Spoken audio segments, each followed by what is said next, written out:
Well, we're having more fun in Creative Clubhouse. I'm Miss Rebecca, and right here's a good friend of mine, Mr. Eric Coleman, and he is from the Museum of Hilton Head. Boys and girls, let's give him a little round of applause. Quiet. Now, Mr. Coleman, you have two birds with us, and this one is being very quiet. That's right, Miss Rebecca. This is a Carolina parakeet. Well, I thought Carolina parakeets were extinct. That's right. These birds are extinct. Is that why he's being so quiet? That's right. These birds are no longer with us. So he's stuffed. That's right. This is a preserved bird. He's just beautiful. So there's no longer any more Carolina parakeets? No, and that's really sad because they died because people. Well, what did people do that made them die? Well, birds love to eat things that people like to eat, and this bird liked rice and grain, and so it destroyed a lot of crops. But they lived in our area, and we do need to be careful that we don't do things that make animals become extinct. Because so once he couldn't they're get gone, more food, he couldn't get rice that's right, and grain? right. And so that's how they died? Yes. Wow, that is really sad. Now, you told me that this bird is endangered. What kind of bird is this? This is an Amazon parrot. Now, he's not extinct because he's still alive. That's right. But this is an example of an endangered animal. Endangered means that there are not many left in the wild.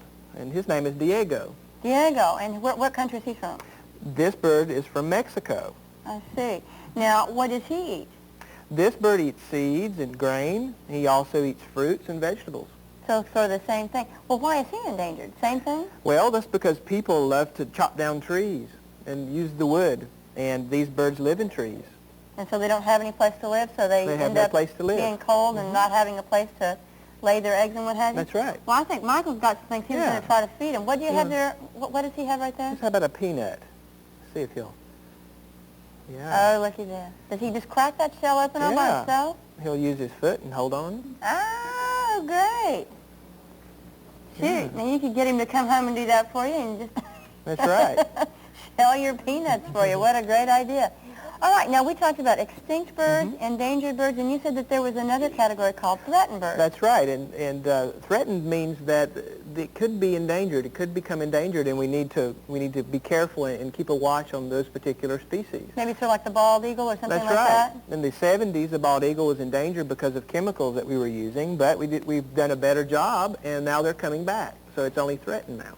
So it's just identifying how are we hurting this animal, maybe? Exactly. Well, what are some things that we can do to keep the animals from becoming extinct? Okay, well, first, I think that in order, just take the parrot, for example, if we don't take birds out of the wild, and Diego come from a breeder.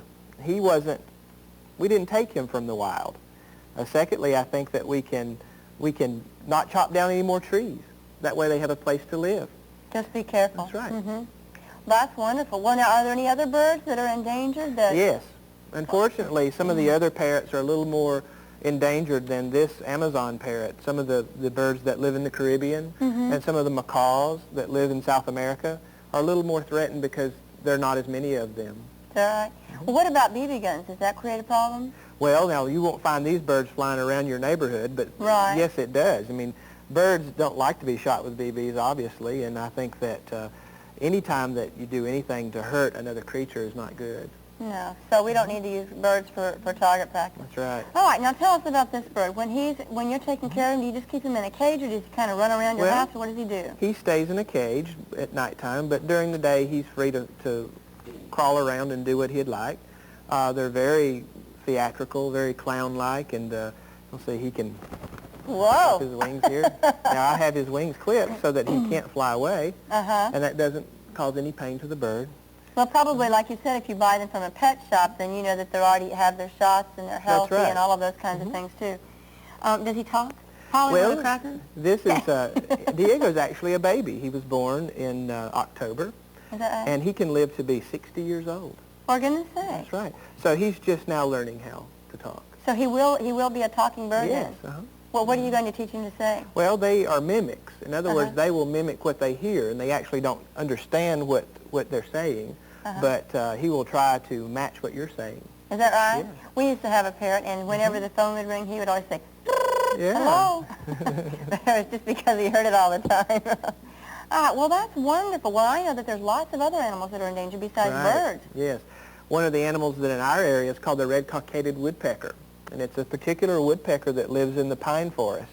And when we chop down the pine trees, there's nowhere else for this bird to eat or to live either. and that lives here in our area. Well, then, are you telling us then before we have, like, level trees and things like that, we need to look at what species of animals are living there so That's that right. we can make sure we're not hurting them? That's right. We can live in the environment, and we can find ways to preserve the animals.